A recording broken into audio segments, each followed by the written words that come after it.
Friends, ఈ video రాజకీయ ఆరోపణల కోసం కాదు, ప్రశంసల కోసం అసలే కాదు.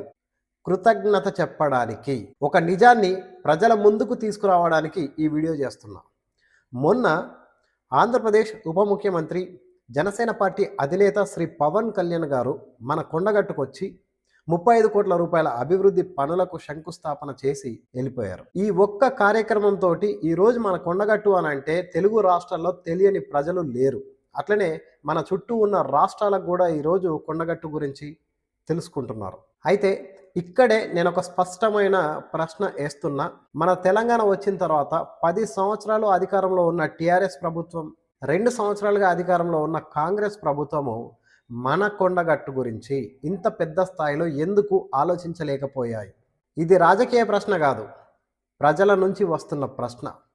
పవన్ కళ్యాణ్ గారు వచ్చి వెళ్ళిపోయిన తర్వాత మన తెలంగాణ ప్రజలు మాట్లాడుకుంటున్న మాట ఇది.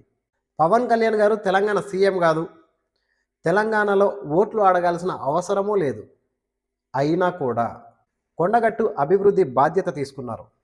ఇది ఏం సూచిస్తుంది? అధికారం కన్నా ముందుగా ఆలోచన ఉండాలి, పదవి కన్నా ముందుగా భక్తి ఉండాలి అనేది దీని అర్థం. పవన్ కళ్యాణ్ గారు ఇక్కడికి రాజకీయ లాభం కోసం రాలేదు, ప్రచారం కోసం అసలే రాలేదు. హనుమంతుని సేవ కోసం వచ్చారు. 35 కోట్ల రూపాయల పనులకు శ్రీకారం చుట్టడము అని అంటే అది చిన్న విషయం కాదు. అది భక్తుల సౌకర్యాలు, భద్రత, కొండగట్టు భవిష్యత్తుకు ఉపయోగపడే పని చేశారు. ఇక్కడే నేను ఒకటి స్పష్టంగా చెప్పాలనుకుంటున్నా.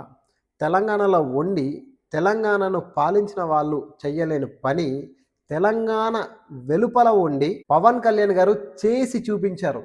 ఇదే నాయకత్వం అంటే, ఇదే బాధ్యత అంటే.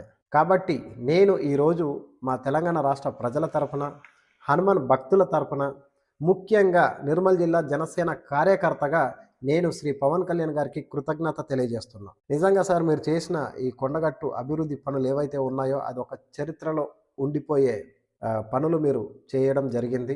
మీరు ఇప్పుడు మా తెలంగాణలో ఉన్న ఇతర రాజకీయ నాయకులకు కూడా, ఇప్పుడు తర్వాత ఏర్పడే ప్రభుత్వాలకు కూడా మీరు ఒక స్ఫూర్తిగా నిలిచారు. Hats off to you sir. నిజంగా మీకు ఆ కొండగట్టు ఆంజనేయ స్వామి ఆశీస్సులు మీకు నిండుగా మెండుగా ఉండాలని, మీరు దేశానికి, ఈ సమాజానికి ఇలాగే సేవ చేయాలని, మీ నాయకత్వము, మీ పార్టీ కూడా మా తెలంగాణలో బలపడాలని చెప్పేసి నేనైతే కోరుకుంటున్నా. జై హనుమాన్, జై శ్రీరామ్, జై జనసేన, జై తెలంగాణ, జై పవన్ కళ్యాణ్.